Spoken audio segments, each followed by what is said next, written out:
A little bit time for one more. So at this point, I have moved in with Nancy Robinson. Actually, should I talk a little bit about what it was like living with Jerry and Brenda? I mean, I told you what it was like living with Jerry and Brenda, but then there was actually living with Jerry and Brenda. We got our picture taken all the time, and I hated it. I'd never had my picture taken before. I didn't like it. And I remember, like, in my book for my mom, I'll show you, I'll try to insert a picture of me smiling. It's scary, y'all, because I didn't know how to smile. They're like, smile. And I'm like, I had no idea how to smile. They're like, just smile. And I'm like, I swear to God, I did not know how to smile. So I always hated going to get my picture taken. And still to this day, I'm very incredibly self-conscious about my smile, about my teeth, about like the way that I smile. Because of my experience with Jerry and Brenda and having so many photographers be like, just fucking smile, child. And it's like, I really don't know how to do that. I'm sorry. That's not a skill that I possess. And I have now learned in my life to be able to say that. So I was dealing with someone the other day, and they were very sweet and very kind and very patient. And they kept asking me to do something. They were like, okay, we need you to do it this way. And I was like, okay, I will do it that way. And then I did it that way. And he was like, no. I need you to do it this way, but also that way at the same time. At which time I said, I am so sorry. You are asking me to do something that a neurotypical brain is capable of doing, but I do not have a neurotypical brain, and I am not capable of doing what you are asking me to do. So you need to rephrase that question in a way that my brain can make it work. So that's just how I am. I've learned to do that, but back then I didn't know that. So we got our picture taken a lot. We went to church with them every Sunday, and it was a nightmare. Here's another thing that they would do. When they would introduce us, this is my foster child, Shauna. It would just be, this is my foster child. This is my foster child. This is my foster kid. Here's my foster kid. Here's my foster child. No matter where we went, no matter who we interacted with, I never had a name. And I was, even as much as I hated being there and as much as I got punished, there were still some hills that I was fucking willing to die on. And that was one of them. And anytime she would go, this is my foster child, I would go, my name is Shauna. I have a name. It's Shauna. Nobody ever cared. Nobody ever cared what my fucking name was. I was just a fucking prop. I was a prop for them. Like I said, the only reason they took in foster kids was because they wanted to adopt a baby. So we were an ends to a means for them. But she made sure that every single person that we interacted with knew that she was a fucking saint because she had foster children.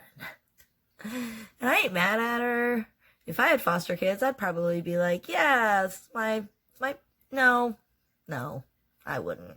If I took in foster kids, I would treat them just like my own child. And I would say, this is my child, Shauna. But simple. She was simple.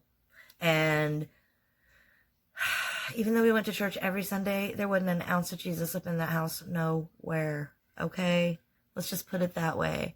I lived in homes where they went to church once every 6 months, but Jesus was in that house, okay? Like, they were good people. They didn't have a lot of money. They struggled to be foster parents. They struggled to make it work, but they believed in their heart that that's what Jesus wanted them to do. And they were way better Christians than these people that lived in a nice home and had nice things. And we always had nice, pretty dresses and cute little hair bows, but there was just such a dark energy in that house, and like nobody was ever happy, and there was no Jesus in that house ever. Okay? Even though we was in church every single Sunday, there was no Jesus in that house. Let's just put it that way. And bitch could not cook. Oh my God, she was such a bad cook. And I used to always get in so much trouble because I was always like, I wasn't trying to correct her, but I was, because bitch was bad at cooking. Okay? And bitches. I was cooking scrambled eggs for my brother at 6 on the stove with oil, salt, and pepper, maybe even some sliced fucking onion and pepper up in there at fucking 6. Okay? I knew how to cook. At 11 and 12, I knew how to cook. I knew how to make a pot roast. I knew how to make spaghetti. I knew how to make all kinds of I could fucking make a turkey for Thanksgiving, okay? And this bitch had 0 cooking skills. And so there was a lot of conflict between me and her because she was always like, why are you questioning me about how I like to cook? You come from a place where nobody even had food. You don't know what you're talking about. It's like, I'm really sorry, but I absolutely do know what I'm talking about here. And you're going to need to fry those potatoes in oil, not butter, because in order for the potatoes to fully cook, the butter will burn. Oil cooks at a higher temperature. Trust me, you want to add the butter after the potatoes have cooked for the flavoring, but you don't want to fry them in butter. They'll burn. 5 minutes later, potatoes burned. And I'm just sitting there going, did you think I was making that up, Brenda? I wasn't making it up. I'm not trying to be defiant. I'm trying to help you because I'm hungry and I wanted the fucking potatoes. So we always had a hard time, me and her. Like, we always had a big, conflict. And I think a lot of it was also that she was really jealous of me because a lot of the attention that she probably should have been getting from her husband, she wasn't getting. And she took it out on me. And was always, snippy with me and was always really short with me and, never, ever, ever joked with me. I could never joke with her. It was always really tense between us. Every single minute that we were ever together was very, very, very tense. And so she's a terrible cook and she was just terrible to be around. Oh, but that's another thing. So, she hated me, literally hated me, hated being around me, was clearly annoyed by me. It was not, bitch did not even hide the fact that she didn't like me. But then when we would go to church, she would try to, hug me, and she would go, a bushel and a peck and a hug around the neck, And she would try to give you, a kiss on the cheeks, and she'd be like, I'll miss you while you're gone. And I would be like, no, you won't. What are you talking about? And I probably could have played the game a little bit better, to be honest with you. I probably could have played the game. Had I played her game, things might have gone differently for me. She might have been nicer to me. She might have been an ally to me. She might have eventually come to me and been like, hey, I think I have an idea of what's going on, But did I ever play her fucking game? No. No, I never did. And do I look back on it and think, oh my God, Shauna, why didn't you just shut the fuck up and play the fucking game to avoid the fucking shit that you went through? Nope. Not one bit. I was not about to let that bitch perpetrate that she was a kind and loving and caring mother to us when she wasn't. Because if you remember, that's why I got taken away from my real mom. Because she wasn't kind and loving and caring. And this bitch is supposed to be those things, but isn't. So it was very hard for my brain to be like, why is it okay for you to behave this way, but my mom's not allowed to be? I get taken away from my mom's custody because she drinks, but yet you drink all the time and you get drunk and you yell at me just like she did. And then I'm not safe. My mom drinks and therefore doesn't keep me in a safe environment, and therefore men are allowed to do things to me that they shouldn't be allowed to do because she's not keeping me safe. But then you drink. And men do things that they're not supposed to do to me because you put me in an environment where I'm not safe. So my brain kind of broke, to be honest. It kind of broke a little bit, just a little bit, while living with Jerry and Brenda. But did it break me? No. Am I stronger than them? Did I walk away from all of that and literally just fuck all of y'all bitches? I'm gonna just pack this up in a little box, put it away, and never deal with it again? Yeah. Does it hurt me in any way to talk about this? Absolutely not. I have zero emotion tied to this whole story. Zero emotion. The only emotion comes in the fear that the child that they adopted in 1994 might actually be my son. That's the only part where my heart literally catches in my throat because of the fear of that. Because I do one day want to have a relationship with my son. I had a child when I was 15 that I gave up for adoption while in the custody of DSS. That's a story time that we'll get to. We're just not there yet because I'm still living with Nancy. And at this point, I'm only 12 and 13 years old, and Bobby has met me and is grooming me, but we're not actually having actual sex yet. We're just fooling around and messing around and like early stages of grooming. So that's where we are. But we'll get to the part where at 15 I have a kid in DSS custody and they don't know what to do with me because it never happened before. And they literally had to put an ad in the fucking newspaper begging someone to take custody of me because they had never had a kid in DSS custody get pregnant in DSS custody before. We'll get to that. So, do I wish things could have gone differently? Yes.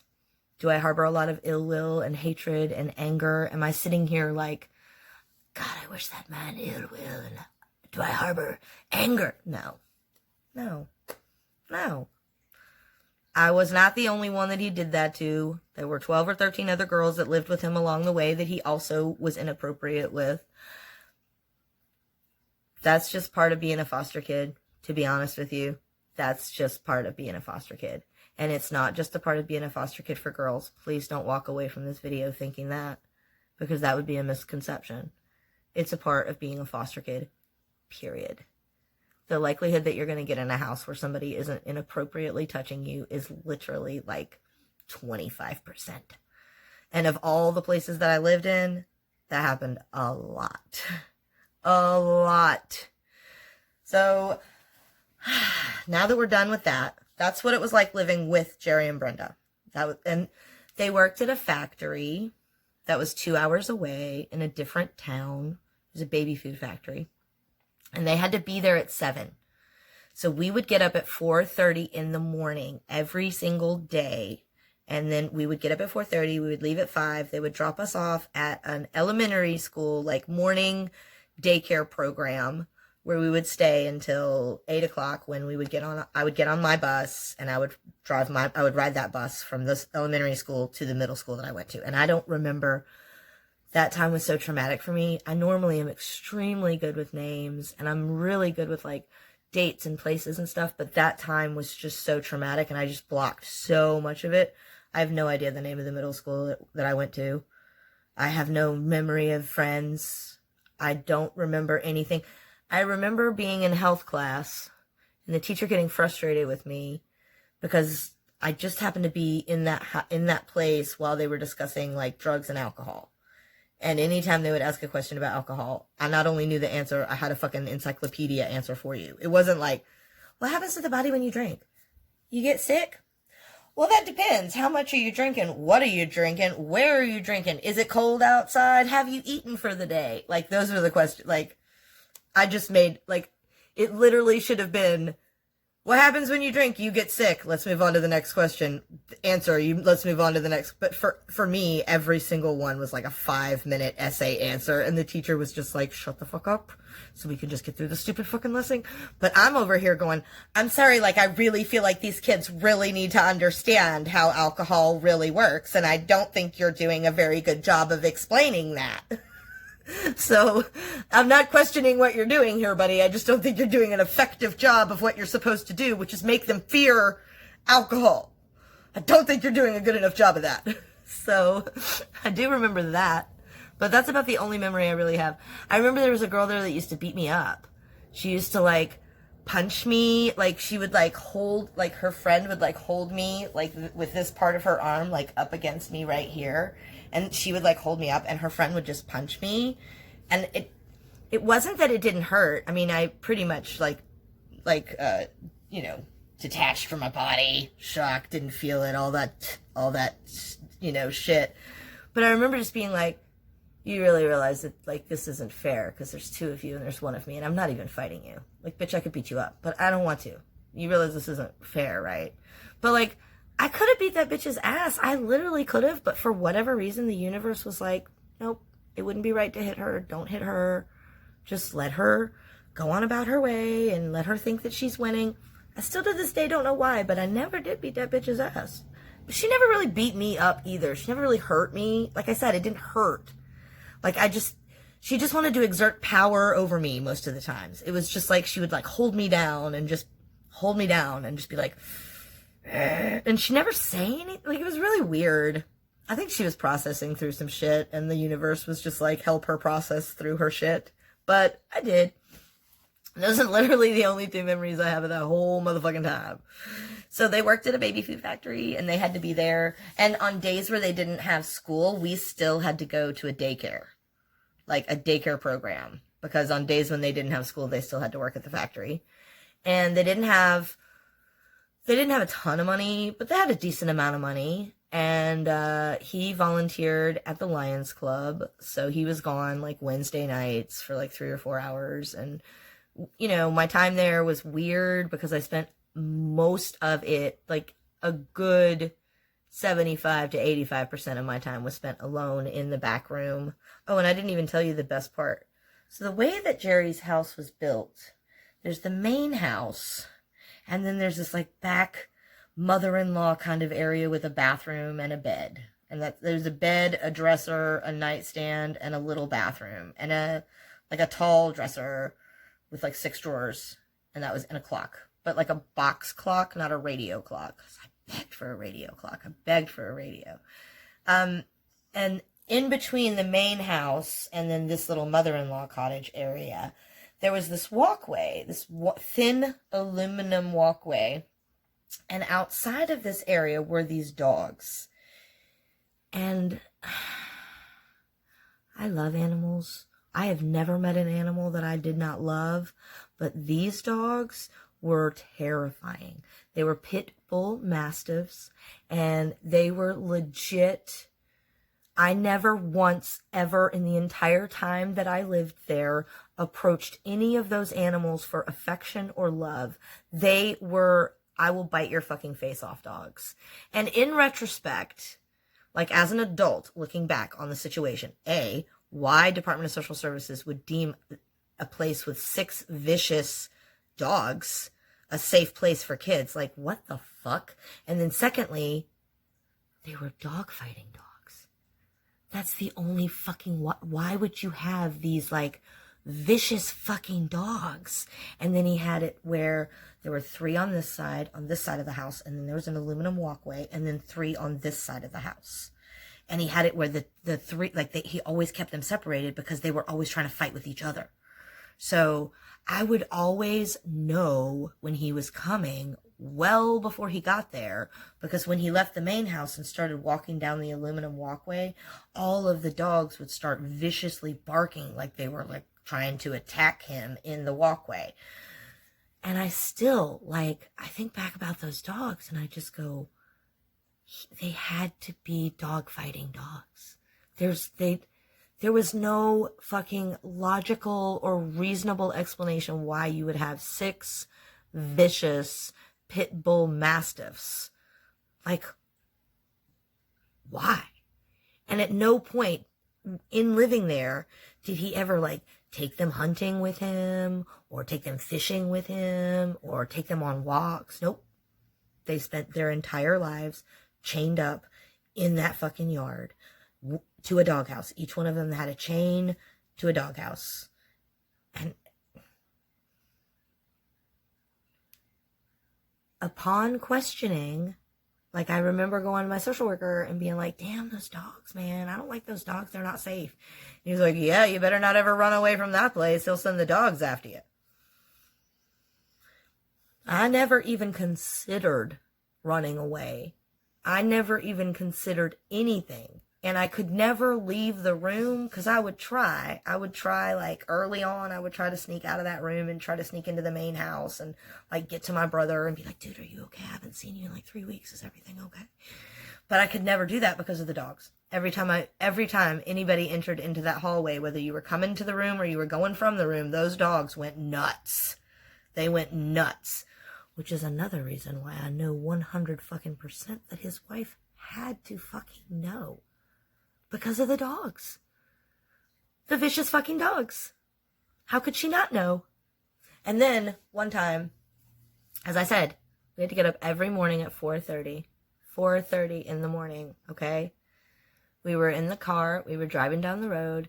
He is driving. She is in the passenger seat. I am behind her. My brother is behind him. And he says, oh, the funniest thing happened. This morning I came into Shauna's room and her nightgown was pulled up and I think she has a couple hairs down there. The sun was shining in just right and I think she has a couple hairs down there. And I just was like, are you really like saying that right now, dude? Like, okay. And all I said was, Brenda, there's no sun at 4:30 in the morning.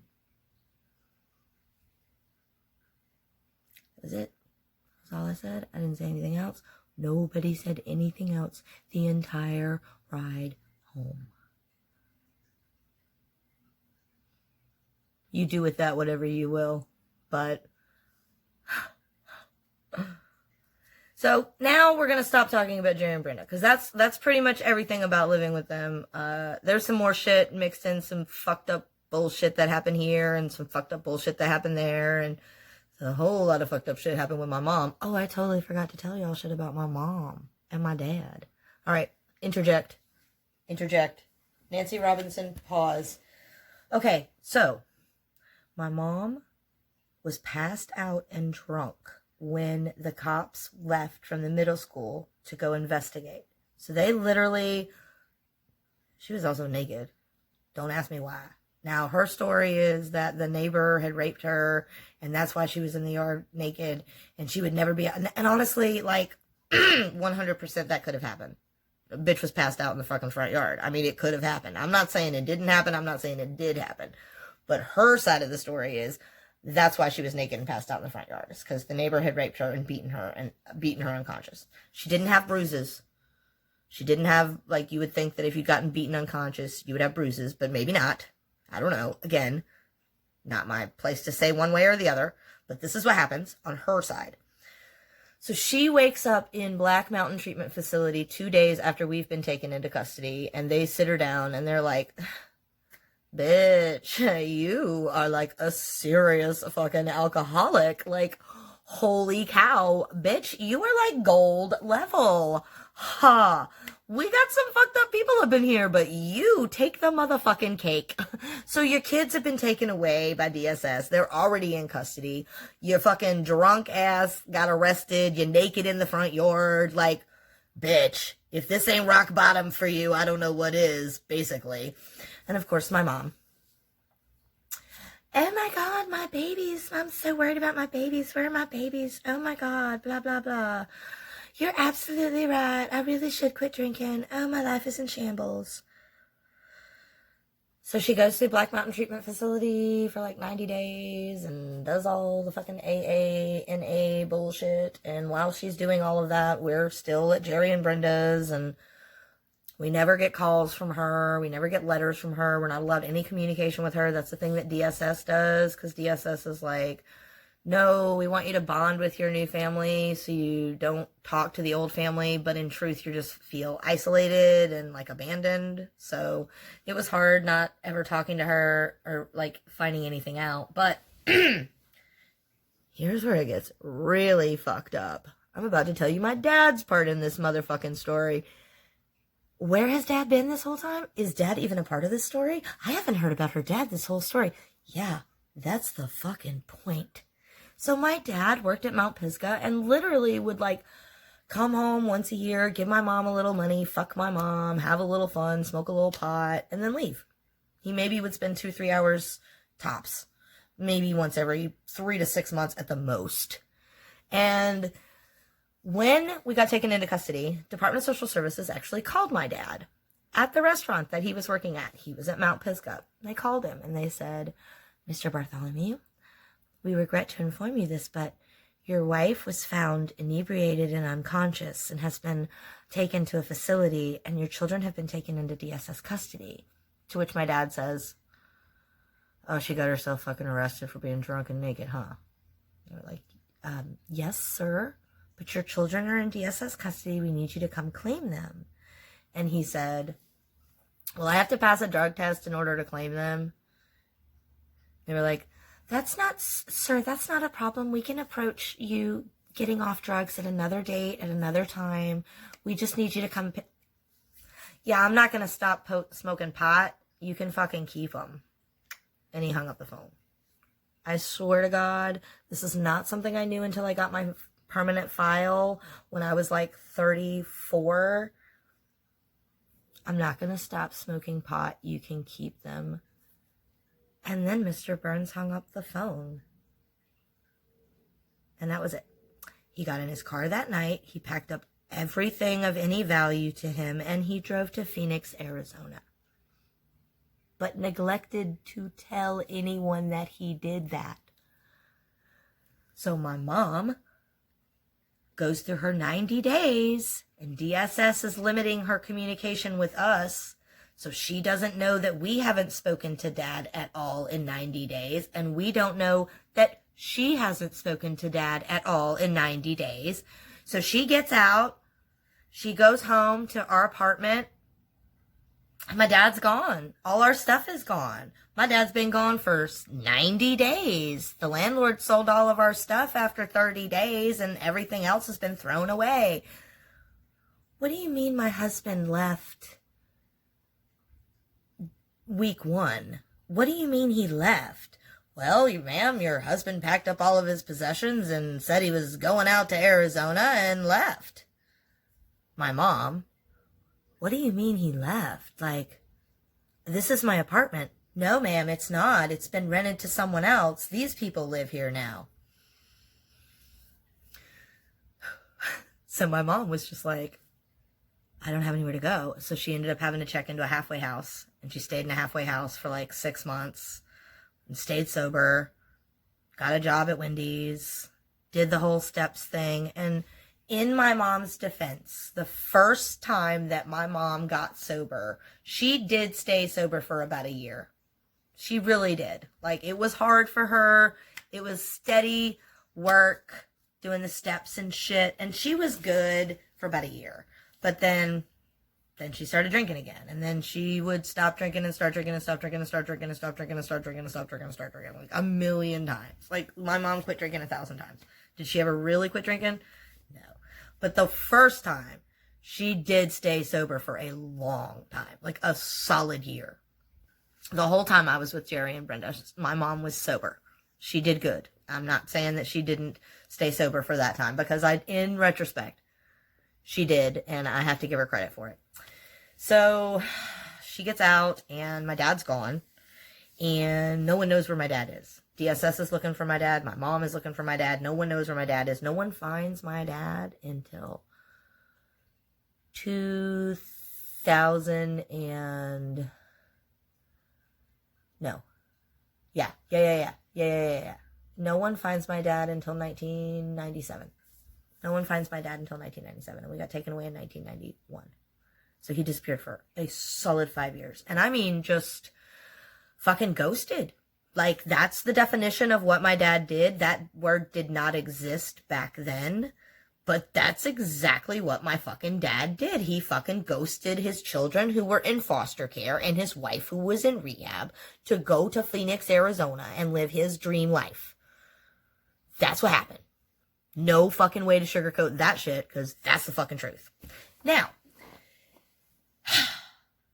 did I know at the time that my mom was talking to my dad the whole motherfucking time? No. Did I know that he was sending her money and checks and letters the whole motherfucking time, that everyone thinks he's gone? She's communicating with him. They're sending letters back and forth. He's sending her checks. Did I know any of this? No. Did I find this out when I got my file many years later? Yep. Was there copies of the letters that my dad had sent to my mom in there? Yep. Did my dad ever once ask about his children? Nope. Not once. In any of the letters that he sent my mother, did he ever once say, how are the kids? How's Shauna doing? How's George doing? I miss the kids. He never once even asked about us. And my mom never talked about him on her side. Shauna's doing so well. George is doing so well. neither one of them ever thought to even discuss us. That's the truth. I've got all of the letters between them because when she died, I got them all. And I've read every single one of them. And most of them read like penthouse letters, if you know what I mean. That's what most of the content is. But there's zero. I miss my kids. How are the kids? Is everything okay with the kids? What's going on with the kids? Never once are we ever even brought up. Never. That's the truth. But I didn't know that at the time. At the time, I believed my mom that she didn't know where my dad was. And we were all just like, wow, that's crazy. I wonder where dad is. I hope he's okay.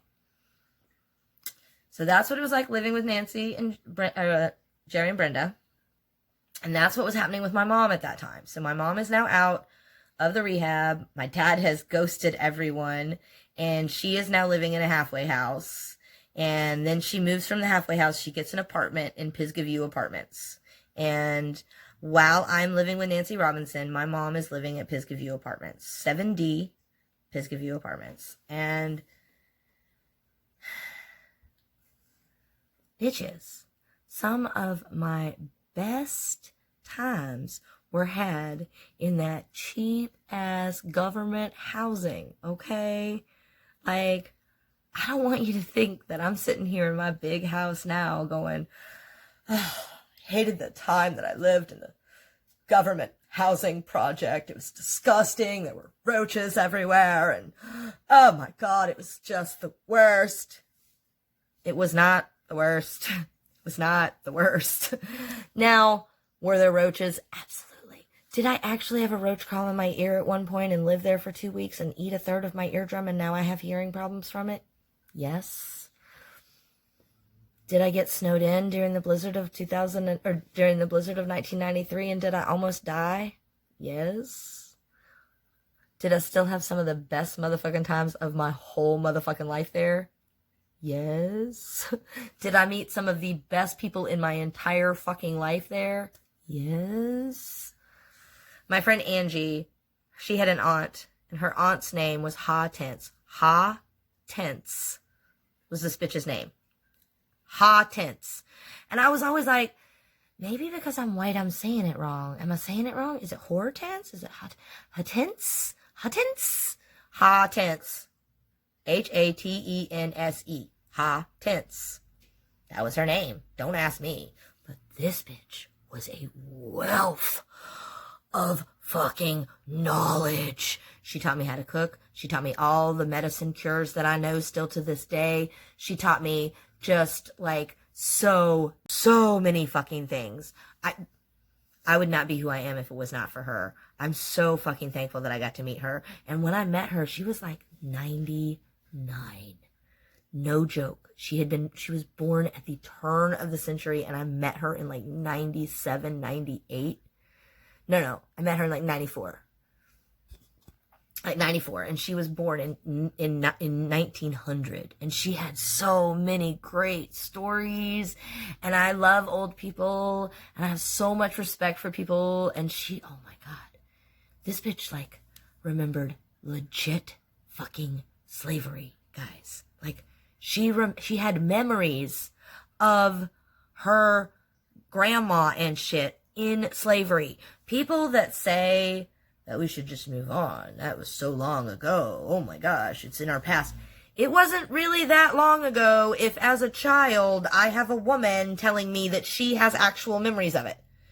It wasn't that long ago. It seems like it was, and everybody wants you to believe that it was, but it really wasn't because she had some motherfucking stories to tell. And I loved her so much. So would I go back and change living there? Absolutely. Absolutely not.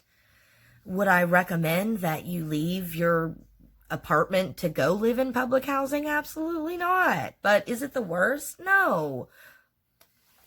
I actually had some of my best times living there. Not with my mom, but with my friends and growing up and learning and just, growing up. I grew up there.